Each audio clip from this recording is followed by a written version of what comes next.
RS brothers లో ఆషాఢం KG sale మళ్ళీ మొదలైంది. మరెన్నో క్రేజీ ఆఫర్స్ ఖైదీ చేయండి ఆర్ఎస్ బ్రదర్స్. ఈ మధ్య కాలంలో ఎన్ని యాక్సిడెంట్స్ ఎంత ఘోరంగా జరుగుతున్నాయంటే పాపం ఈ యాక్సిడెంట్ని కూడా మనం చూడొచ్చు. ఒక స్కూల్ బస్ ఇంకొక వ్యక్తి ఏమో ఆ గల్లీ నుంచి బయటకు వస్తున్నాడు. ఇద్దరు కూడా సేమ్ స్పీడ్లో ఉన్నారు. ఒకటి ఏంటంటే ఇప్పుడు గల్లీలు ఉంటాయి, ఒక చౌరస్తా లాగుంటుంది, చిన్న చిన్న చౌరస్తాలు అనుకోండి. ఇప్పుడు అక్కడి నుంచి వచ్చే వెహికల్ ఆ గల్లీల నుంచే వ్యక్తికి కనిపించదు. సేమ్ ఈ బస్కి కూడా గల్లీల నుంచి వచ్చే వెహికల్స్ కనిపించవు, కానీ స్పీడ్ మాత్రం ఎక్కడ కూడా తగ్గట్లేదు. అంటే ఎగ్జాక్ట్గా ఈ గల్లీకి ఆపోజిట్ ఇంకో గల్లీ, అంటే ఈ నుంచి స్ట్రైట్గా మనం ఇంకో గల్లీలోకి ఎంట్రీ అవ్వచ్చు. ఇక్కడ నుంచి అటు ఇంకో రోడ్డు, స్ట్రైట్ రోడ్డు ఉంటుంది కాబట్టి ఆ వెహికల్స్ అట్లా పోతూ ఉంటాయి. అక్కడ ఎంత జాగ్రత్తగా డ్రైవ్ చేయాలి అనే దానికి బెస్ట్ ఎగ్జాంపులే ఈ ఇన్సిడెంట్ అనుకోవచ్చు. ఆ వ్యక్తి ఎవరైతే ఉన్నాడో ఆయన అమలాపురంకి సంబంధించిన వ్యక్తి. ఆయన పేరు వచ్చేసి నాగరాజు. ఆయన వృత్తిరీత్యా ఆయన పొట్టకుటి కోసం ఇక్కడ ఉంటూ ఆయనకు కూడా మ్యారేజ్ అయింది. సో ఆయన పనిలో ఆయన వెళ్ళి వస్తున్నటువంటి టైంలో ఈ యాక్సిడెంట్ అయితే జరిగింది. మీరు చూడండి, ఆయన హెల్మెట్ కూడా పెట్టుకున్నాడు. నాగరాజు ఇప్పుడు మీరు ఏవైతే బైకర్ని చూస్తున్నాడో ఆయన హెల్మెట్ కూడా పెట్టుకున్నాడు. కానీ ఒక్కసారిగా ఆ బస్ అండ్ ఆయన ఒకటే స్పీడ్లో ఉన్నారు. పోనీ గల్లీలు ఉన్నాయి కదా స్లోగా వెళ్దామని ఆ పర్సన్ అనుకోలేదు, ఇటు బస్ డ్రైవర్ కూడా అనుకోలేదు. అంటే ఆయన తొందర ఆయనకుంది. స్కూల్ పిల్లల్ని తీసుకొని వెళ్తున్నటువంటి బస్ ఆయనకి టైంకి స్కూల్కి పిల్లల్ని తీసుకుపోవాలి అని ఆయన తొందరలో ఆయన ఉన్నాడు. దీంతో ఒక్కసారిగా బస్ని ఆయన గమనించుకోలేదు, బస్ అయినా బైకర్ని గమనించుకోలేదు. ఒక్కసారిగా బైకర్ని బస్ ఢీకొట్టింది. ఎంత భయంకరంగా పడిపోయాడో చూడొచ్చు. అట్లాగే ఆయన తలకు పెట్టుకున్నటువంటి హెల్మెట్ కూడా ఎగిరి అంత దూరం పడిపోయింది.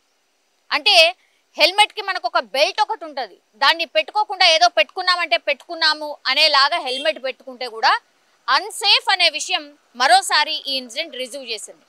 దీంతో ఏమైపోయింది, స్పాట్లోనే ఆ బస్ ఢీకొట్టడం, హెల్మెట్ గాల్లో ఎగిరిపోయింది. కాబట్టి డైరెక్ట్గా ఆయన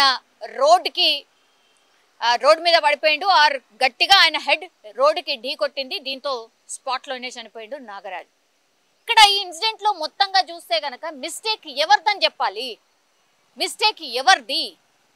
ఒకసారి ఆ విజువల్ చూస్తేనే మనకు అర్థమవుతోంది. మిస్టేక్స్ ఇద్దరివే ఉంది. అంటే అటు బైకర్ది, ఇటు యాజ్ వెల్ యాజ్ ఈ బస్ డ్రైవర్ది కూడా.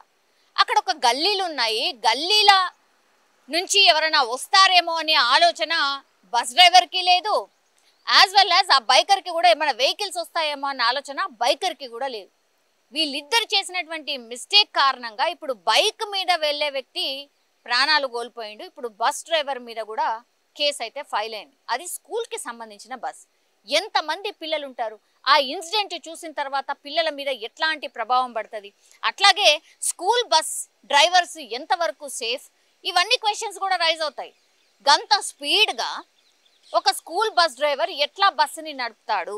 ఇప్పుడు ఈ ఇష్యూ రాగానే మొన్న కూడా ఒక 2-3 ఇన్సిడెంట్లు జరిగినాయి. పాపం చిన్న చిన్న పిల్లలే ప్రాణాలు కోల్పోయినరు. మిస్టేక్ ఎవరిదైనా కనుక, అంటే ఆ బైకర్దా, లేకపోతే బస్ డ్రైవర్దా, లేకపోతే టిప్పర్ లారీదా, కానీ ప్రాణాలు కోల్పోతుంది మాత్రం 2 వీలర్ మీద ప్రయాణిస్తున్నటువంటి వాళ్ళే ప్రాణాలు కోల్పోతున్నారు.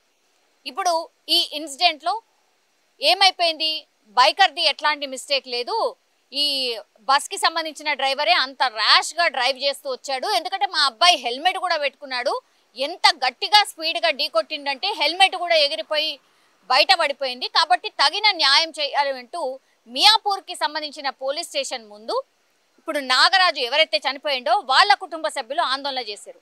మేమేదో పొట్టకూటి కోసం బతకడానికి వచ్చినాం, ఇప్పుడు యాక్సిడెంట్లో మా బిడ్డ ప్రాణం పోయింది, ఇప్పుడు మా ఆధారమే మా కొడుకు, అట్లాంటిది మా పోరాని ప్రాణమే పోయింది. అట్లాగే భర్తనే మీదనే ఆధారపడి భార్య కూడా ఉంది, ఇప్పుడు ఆమె కూడా అనాథ అయిపోయిన పరిస్థితి. సో తగిన న్యాయం చేయాలి. స్కూల్ వాళ్ళు చేస్తారా, గవర్నమెంట్ చేస్తుందా, ఇంకోట మాకైతే తెలియదు, కానీ మేమైతే నాగరాజు మృతదేహాన్ని తీసుకువెళ్ళము అంటూ అక్కడ ఆందోళన చేయడం స్టార్ట్ చేశారు. ఈ ఇన్సిడెంట్ చూసిన తర్వాత ఎంత దారుణం అంటే ఎట్లా డ్రైవింగ్ లైసెన్స్లు ఇస్తున్నారు, అసలు ఎట్లా డ్రైవ్ చేస్తున్నారు, రోడ్డు మీద ఇంత ర్యాష్గా డ్రైవింగ్ ఎట్లా చేయగలుగుతారు అనేది పెద్ద ఎత్తున ఒక చర్చ అయితే స్టార్ట్ అయింది.